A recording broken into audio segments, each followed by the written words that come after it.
우리나라 가장 대표적인 여류 작가 중에 한 분이신 박완서 선생님의 이야기입니다. 40대 지극히 평범한 일상을 살아가던 작가에게 전혀 평범하지 않은 일들이 벌어졌어요. 남편이 폐암으로 고생하고 오랜 시간 투병 생활하다가 끝내 세상을 떠나고 만 거죠. 배우자의 죽음이라는 건 우리가 살면서 경험하는 가장 큰 스트레스라고 그렇게들 말합니다. 그래서 배우자의 죽음을 기준으로 해서 나머지 스트레스를 상대적으로 점수를 매기곤 하죠. 그 남편이 떠난 그 빈자리의 공허함과 안타까움을 어떻게 채울 길이 없었을 거예요. 그래도 그 상실한 마음을 가까스로 달래고 붙들어 잡을 수 있었던 건 남겨진 자녀들이겠죠. 남겨진 자녀들을 생각하면서 어렵게 견디고 버티고 있었습니다. 불과 몇 개월 만에 서울대 의대를 졸업하고 전문의로 수련 생활을 하고 있던 26살 난 아들이 교통사고로 세상을 떠나고 맙니다. 참 너무하죠? 자식을 잃은 슬픔을 어떻게 헤아릴 수 있겠어요? 남편을 떠나보내고 난 뒤에 그나마 버틸 수 있었던 유일한 소망이고 삶의 토대였을 텐데, 그렇게 아들마저 교통사고로 잃어버리고 나니까 작가는 견딜 수 없었던 모양이에요. 여러분, 부모가 자식을 앞세웠을 때 경험하게 되는 슬픔을 참척의 고통이라고 한답니다. 참척의 고통. 도무지 받아들일 수 없는 슬픔이고 아픔일 겁니다. 아무리 시간이 오래 지나도 결코 익숙해지지 않을, 받아들여지지 않을 그런 아픔이자 슬픔이겠죠. 하나님을 원망할 수밖에 없었을 겁니다. 왜 나에게 이런 고통을 주시는 겁니까? 내가 뭘 잘못했다고 내 삶에 이런 고통을 겪게 하십니까? 뭐가 문제입니까 도대체? 왜 이렇게 하십니까?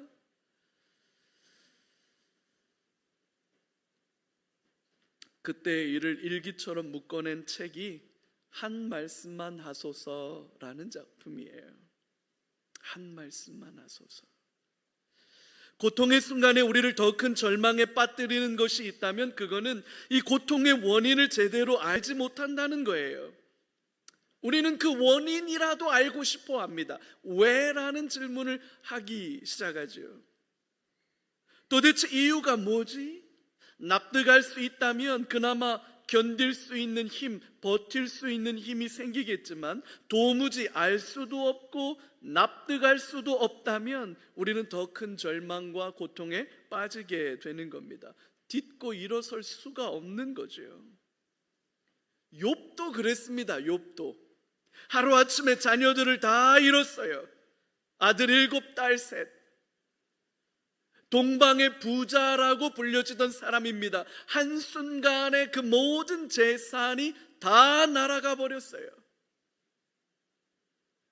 설상가상 몸에 병이 났습니다. 견딜 수 없는 고통이 찾아온 거예요. 왜 이런 일을 당하는지 도무지 영문을 알 수가 없는 겁니다. 그래서 욥은 얼굴을 가리고 제 위에 앉아서 하나님께 따지듯 묻습니다. 왜 이렇게 하십니까 하나님? 왜 이런 고통을 내게 주십니까? 왜 이런 끔찍한 일들을 겪게 하십니까? 뭐가 문제입니까 하나님? 한 말씀만 하소서. 근데 하나님이 아무 말씀도 안 하세요. 한 말씀도 안 하세요. 하나님은 침묵하고 계시는데 오히려 친구들이 찾아와서 야, 이유 없이 그런 고난을 겪기야 하겠느냐? 당신은 모른다 하겠지만 당신 안에 켜켜이 쌓여 있는 당신의 죄 때문에 그런 어려움을 당하는 것 아니겠느냐? 라고 욥을 비난하고 힐난합니다. 그 말이 더 괴로운 거예요. 한 말씀만 하소서. 이유가 뭔지, 하나님의 의도가 뭔지, 어디서부터 어떻게 잘못된 건지 제발 한 말씀이라도 해주십시오. 그런 고통들이 있지요.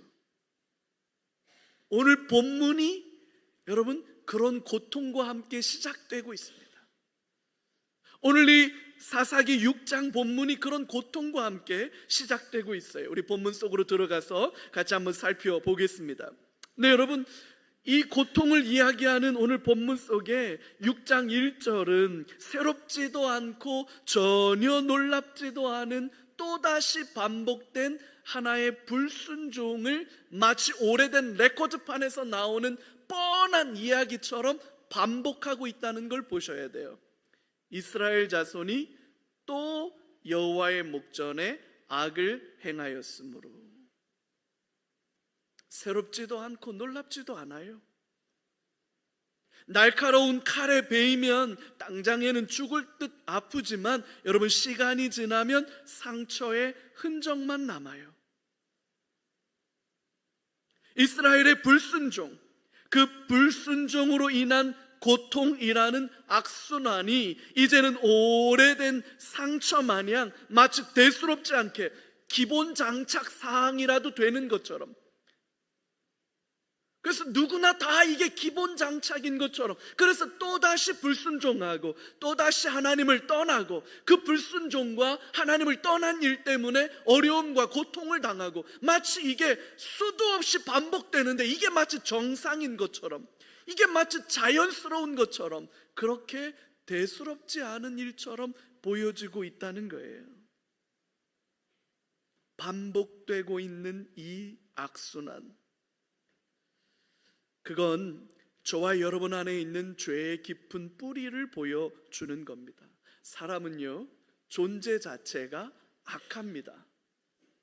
여러분 윤리 시간에, 도덕 시간에 교회는, 기독교는 성악설을 주장하고 누구는 성선설을 주장하고 이런 얘기 들어본 적 있으십니까? 여러분 정성스럽게 음식을 해서 그 음식을 가만히 놔두면 그 음식이 어떻게 됩니까? 더 맛있어질까요? 시간이 지나면 그 음식은 썩게 마련이에요. 여러분 혹시 살던 집을 떠나서 한 달이고 1년이고 2년이고 아무도 살지 않고 그 집을 그대로 그냥 내버려 두면 여러분 그 집이 어떻게 될 거라고 생각하십니까? 그 집은 금세 폐허가 됩니다. 사람이 살 수 없는 폐가가 돼요. 여러분 좋은 공구를 하나 사셔서 그 공구를 사용하지 않고 오랫동안 공구함에 그냥 넣어놓기만 하고 1년이 지나고 3년이 지나고 10년이 지나면 그 공구가 어떻게 될 거라고 생각하십니까? 아주 그냥 번쩍번쩍해서 길이 나서 잘 드는 공구가 될 거라고 생각합니까? 아니면 녹슬어서 못 쓰게 될 거라고 생각합니까? 사람도 마찬가지예요, 여러분. 가만히 두면 저절로 길이 나고 저절로 사람이 되고 저절로 인격이 성숙해서 보기 좋고 만나기 좋고 사귀기 좋은 사람이 될 거라고 생각하면 여러분 큰 오해입니다. 가만히 두면 사람도 부패합니다. 왜냐하면 우리는 본성적으로 악하기 때문이에요. 내 안에 있는 죄의 뿌리로부터 악이 피어나는 거지요. 그리고 그 열매는 고통이고 절망인 거예요. 필연적으로 그렇습니다. 그래서 이걸 끊어내는 비상한 결단이 반드시 필요해요. 기름칠하고 닦고 조이고 기름칠하고. 군대 정비창에 있는 구호예요. 닦고 조이고 기름칠하지 않으면 금세 망가져 버리는 거예요. 성경도 같은 이야기를 합니다. 히브리서는 죄와 대항하여 싸우되 피 흘리기까지 대항해서 싸워야 한다, 그렇게 가르치고 있어요.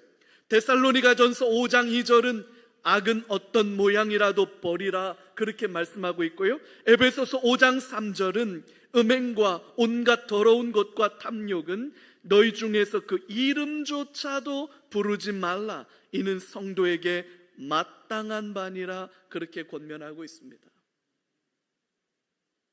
가만히 있으면 저절로 좋아질 거라고 생각하는 건 여러분, 성경이 말하는 진리와는 정반대의 생각이에요.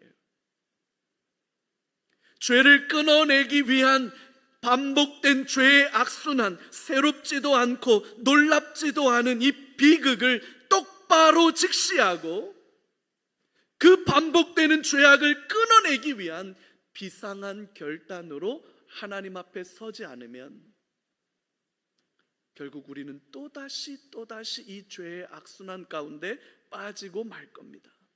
사사기를 묵상하는 내내 우리는 계속해서 이 반복되는 죄의 악순환을 보게 될 텐데, 여러분, 이게 남의 일입니까? 그때 그들의 일입니까? 저는 그게 지금 우리의 일이라고 생각합니다. 저와 여러분의 고민이라고 생각해요. 우리 안에서 죄가 끊어지고 하나님을 불순종하는 모든 악함이 끊어지도록 비상한 결단으로 주님 앞에 나아가는 저와 여러분들 되시기를 주의 이름으로 축복합니다. 결국 이 죄가 반복되고 악순환되니까 어떤 일이 벌어졌느냐? 소위 말하는 7년 대환란이 일어나고 말았습니다. 오늘 이 6장 바로 앞에, 여러분 성경을 가지고 계시면 6장 바로 앞이 5장 마지막 절인데, 그 5장 마지막 절이 뭐라고 시작했냐면 그 땅이 40년 동안 평온하였더라, 이렇게 시작했어요. 그리고는 6장이 시작합니다. 이스라엘 자손이 또 여호와의 목전에 악을 행하였으므로 여호와께서 7년 동안 그들을 미디안의 손에 넘겨주시니, 반복되는 불순종 때문에 7년 동안 엄청난 괴로움을 겪게 됩니다. 마치 우리가 들어 알고 있는 7년 대환란 같은 일들이 벌어지고 있어요. 이번에는 미디안 족속 때문에 생긴 일인데 어떤 일이 벌어졌는지 2절부터 6절까지의 말씀을 우리 찬찬히 한번 같이 보겠습니다. 미디안의 손이 이스라엘을 이긴지라.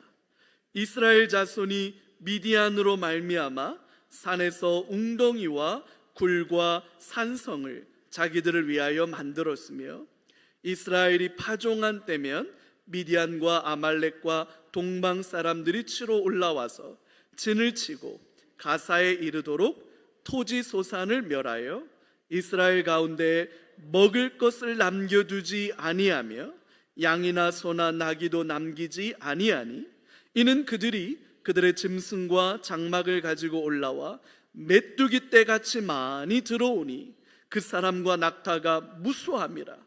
그들이 그 땅에 들어와 멸하려 하니 이스라엘이 미디안으로 말미암아 궁핍함이 심한지라. 이에 이스라엘 자손이 여호와께 부르짖었더라. 미디안은 떠돌이 유목민들입니다. 목초지를 따라서 이동하며 사는 사람들이에요. 그러다 보니까 자신들에게 필요한 것들을 전부 자급자족할 수 없는 사람들입니다. 그래서 여러분, 유목민들은 자기들에게 필요한 것들을 채우는 방법이 뭐냐면 약탈하는 것밖에 없어요. 약탈하며 살아갈 수밖에 없는 사람들입니다. 여러분, 우리 국사 시간에, 역사 시간에 배웠죠. 옛날에 거란족이 고려를 침입할 때, 돌궐족이 침입하고 계속 들어올 때 왜 그렇습니까? 그 사람들은 유목하는 사람들이에요. 그래서 그 사람들이 먹고 살려면 어쩔 수 없어요. 농사 짓는 사람들 쳐들어가서 빼들어 오고 약탈하는 수밖에 없습니다. 그래야만 살아요, 이 사람들. 그래서 수도 없이 북방 유목민족들이 고려와 고구려 시대에 그렇게 쳐들어왔던 거예요. 약탈하려고. 여기 미디안 족속은 중동의 유목민족입니다.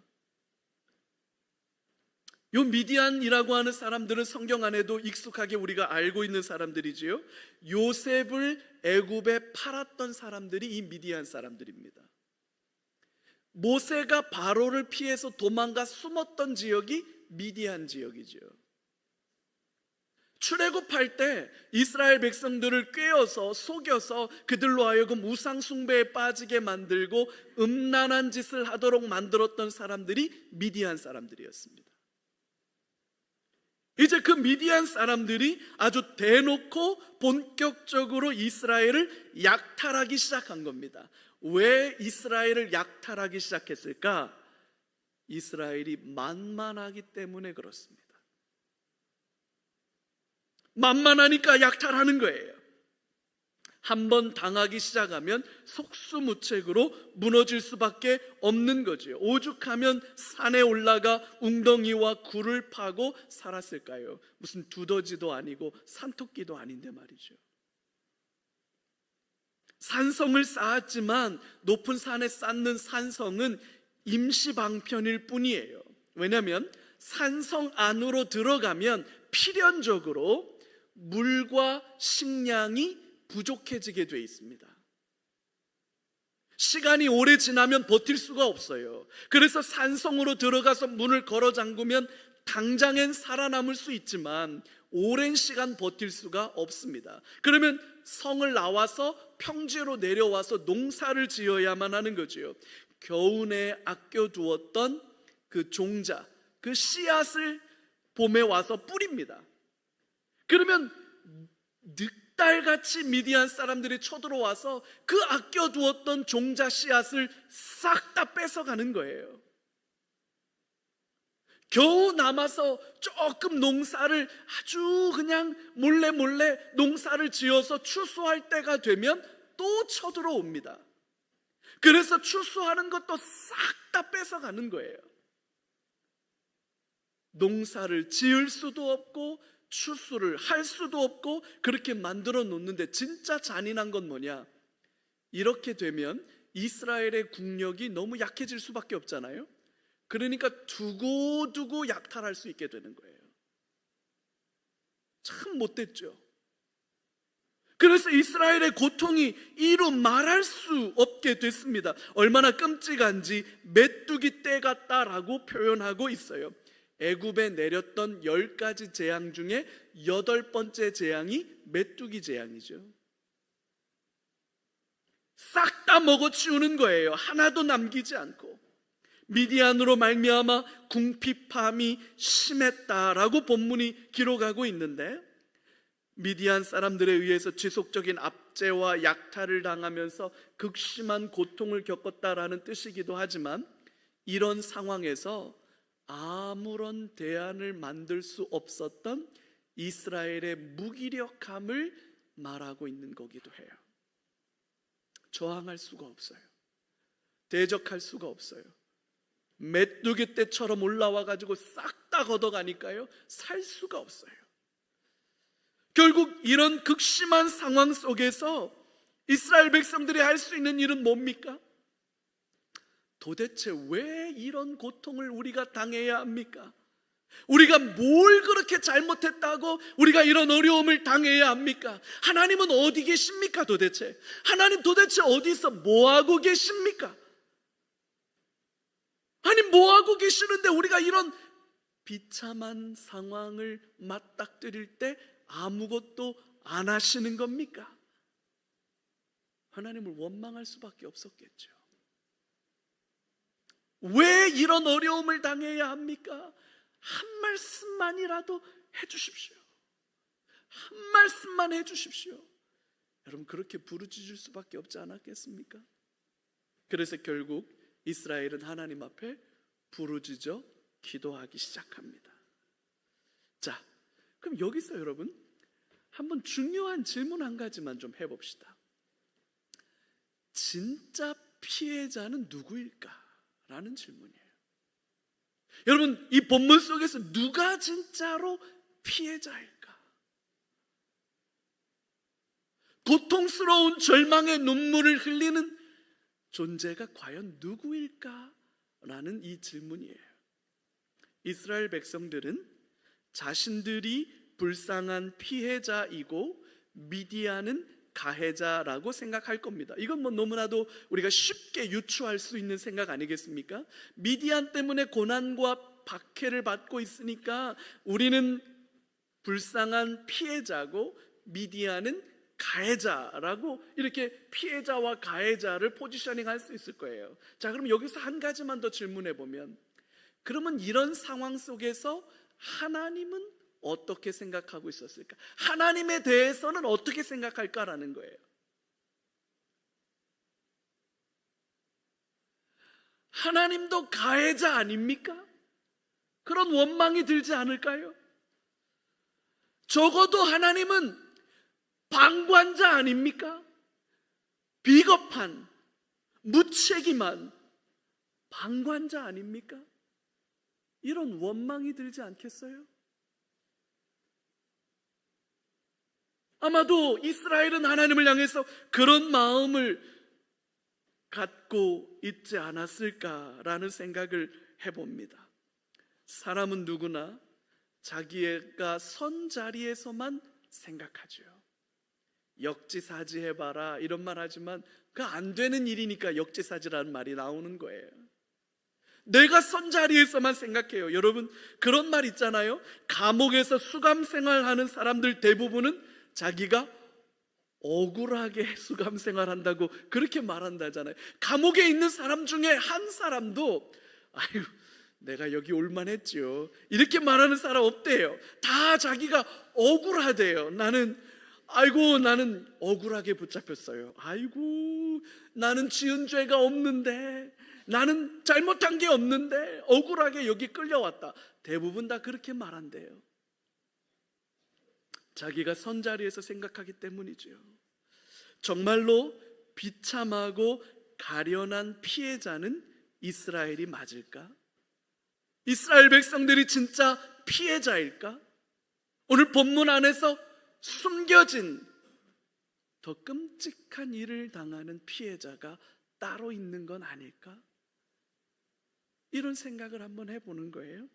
오늘 7절에서 10절까지를 같이 한번 보죠. 제가 한번 읽겠습니다.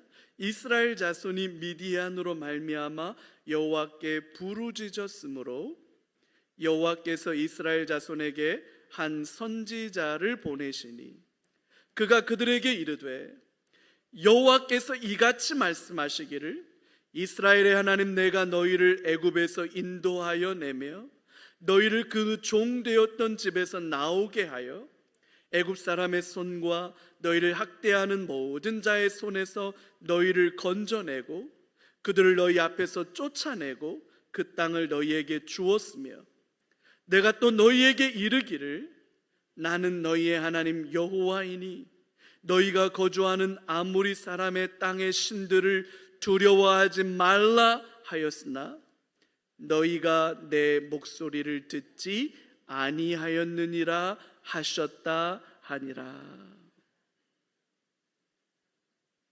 고통 속에 부르짖는 이스라엘 백성들에게 하나님께서 한 선지자를 보내셨습니다. 그리고 그 선지자를 통해서 마치 검사가 피고인석에 앉아있는 죄인에게 그 죄인이 저지른 범죄 사실을 하나하나 조목조목 따지듯이 그렇게 말씀하고 계시는 거예요.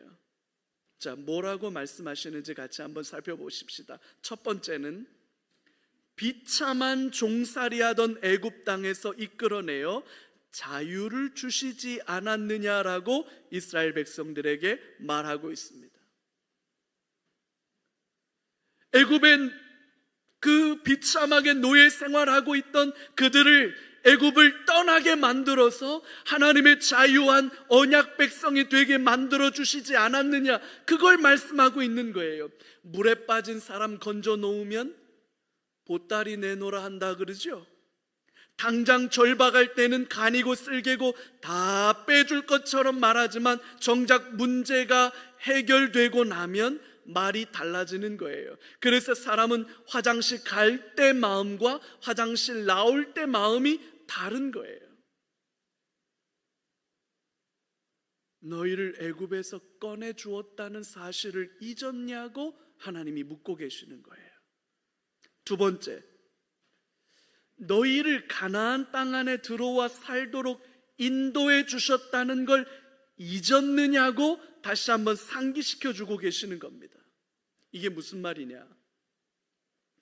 가나안 땅에 원래 터를 잡고 살던 사람들은 모든 면에서 이스라엘보다 월등했던 사람들입니다.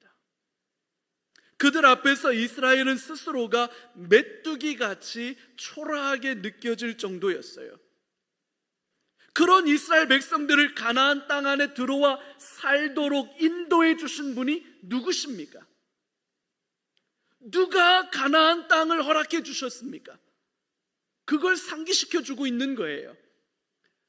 이스라엘이 가나안 땅으로 들어갈 때 요단강을 건너서 들어가지요. 하나님이 어떻게 요단강을 건너게 하셨느냐?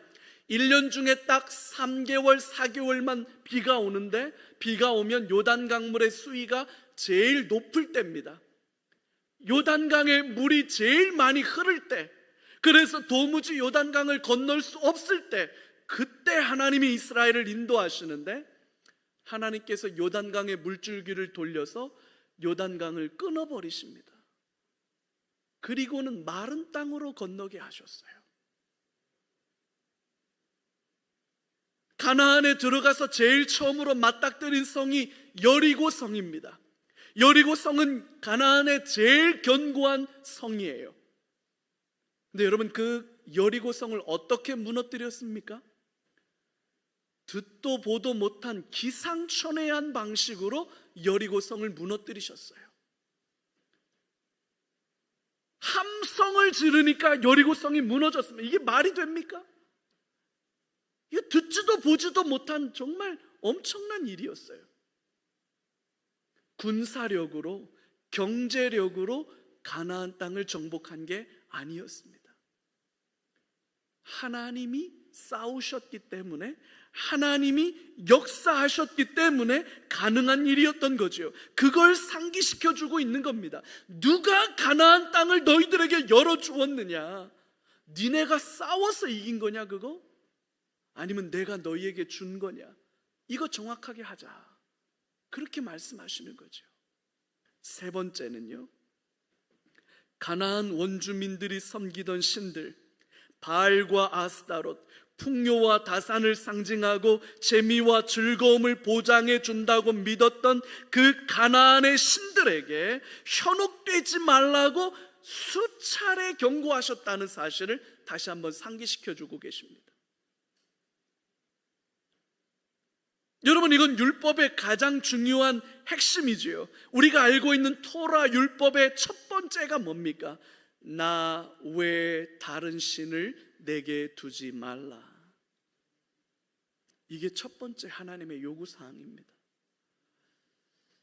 나 외에는 다른 신들을 너에게 두지 말라. 바알을 섬기고 아스타롯을 따라가고 우상 섬기는 일들 제발 하지 마라. 내가 너희에게 하나님이 될 것이고, 내가 너희에게 아버지가 될 것이고, 오직 나만 너희에게 남편이 되어줄 거다.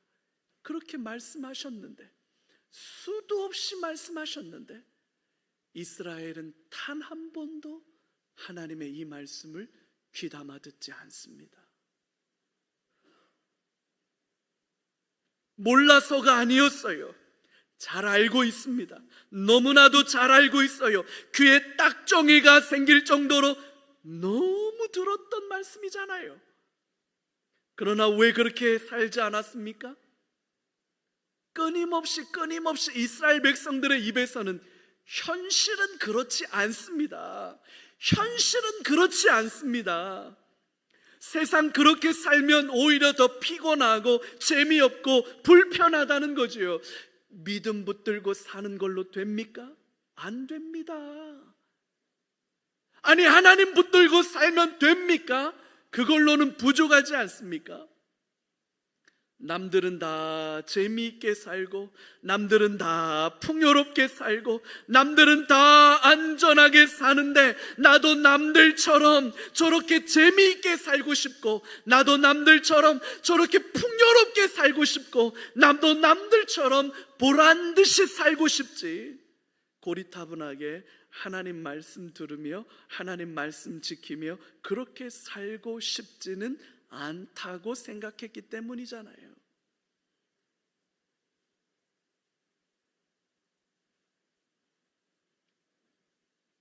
너희를 애굽 땅에서 인도해 내었다는 사실을 다시 한번 기억해야 되지 않겠느냐? 이 가나안 땅을 내가 너희에게 주었다는 사실을 너희 기억해야 되지 않겠느냐? 나는 너희의 하나님이라. 이 땅의 신들에게 마음을 빼앗기지 말고 나를 바라봐야 한다고 수도 없이 말하지 않았느냐? 하나님 그렇게 말씀하고 있는 거죠. 그러나 이스라엘은 단 한 번도 진지하게 하나님의 이 말씀을 들으려 하지 않았어요.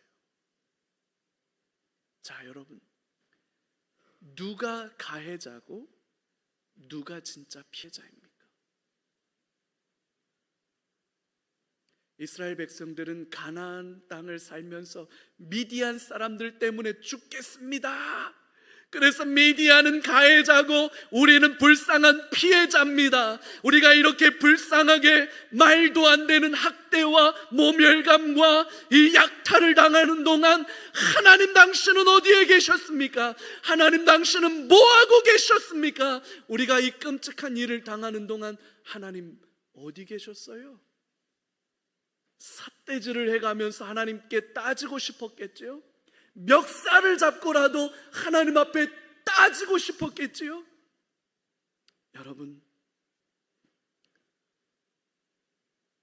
그 불편한 마음으로 하나님을 원망하고 있을 때 하나님께서 이름도 알려지지 않는 한 무명의 선지자를 보내셔서 이스라엘 백성들에게 말씀하시는 거예요. 미디안 때문에 아프냐? 힘드냐? 죽을 것 같냐? 내가 더 아프다. 내가 더 아프다. 내가 더 못 살 것 같다. 내 사랑이 배신당했다. 너희를 향한 내 사랑이 배신당한 거다. 내 눈앞에서, 내가 보는 눈앞에서 너희는 외간 남자와 바람을 피우고 불륜을 저지르는 것이 아니냐? 라고 하나님 말씀하고 계시는 거예요. 훗날에 이사야 선지자를 통해서 하나님께서는 이 일을 이렇게 솔직하게 당신의 심정을 말씀하십니다. 이사야서 59장 1절과 2절이에요. 여호와의 손이 짧아 구원하지 못하심도 아니요 귀가 둔하여 듣지 못하심도 아니라 오직 너희 죄악이 너희와 너희 하나님 사이를 갈라놓았고 너희 죄가 그 얼굴을 가리어서 너희에게서 듣지 않으시게 함이니라.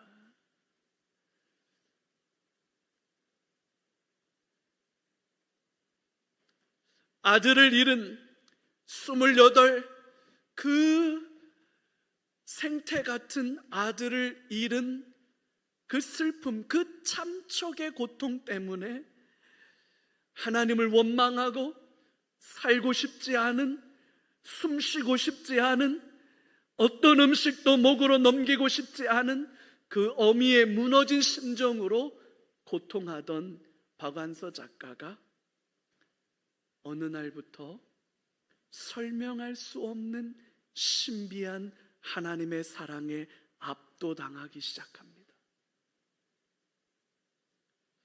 그 설명할 수 없는 하나님의 신비한 사랑과 그 은총에 기대어 마침내 슬픔을 딛고 일어설 수 있게 되고 그날의 아픔을 담담하게 기록해서 한 말씀만 하소서라는 책으로 엮어낼 수 있게 되었습니다. 하나님께로 돌아가야 합니다. 포기하지 않으시는 하나님의 사랑을 만나야 합니다. 바르고 온전한 신앙이 회복되어야 합니다. 저와 여러분 안에 수도 없이 반복되는 죄의 불순종, 알면서도 순종하지 않는 우리 마음 안에 있는 완악함을 깨뜨려내야 합니다. 두려워하지 않으면 사랑할 수도 없습니다. 절제하지 않으면 자유할 수 없습니다. 사랑하는 성도 여러분, 왜 이런 아픔을 겪게 하십니까? 왜 이런 끔찍한 일들을 겪게 하십니까? 하나님 어디 계십니까? 뭐 하고 계십니까? 하나님을 향한 원망과 하나님을 향한 비난,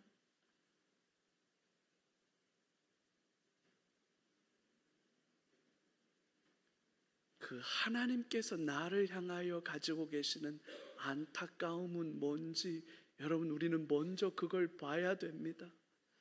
내가 너를 구원하지 않았니? 내가 너를 기막힌 웅덩이에서 건지지 않았니? 내가 너의 아버지가 되고 내가 너의 하나님이 되어서 너의 삶을 인도하고 있는 것 보이지 않니? 왜 너는 내가 자꾸만 안 보이는 것처럼 그렇게 내 멋대로 살아가니? 슬퍼하고 안타까워 하시는 분은 사실은 저와 여러분이 아니라 우리 아버지 하나님이십니다. 저와 여러분의 눈이 열려서 아버지의 사랑이, 눈 멀어버린 아버지의 길 잃은 사랑이 발견되기를 주의 이름으로 축복합니다.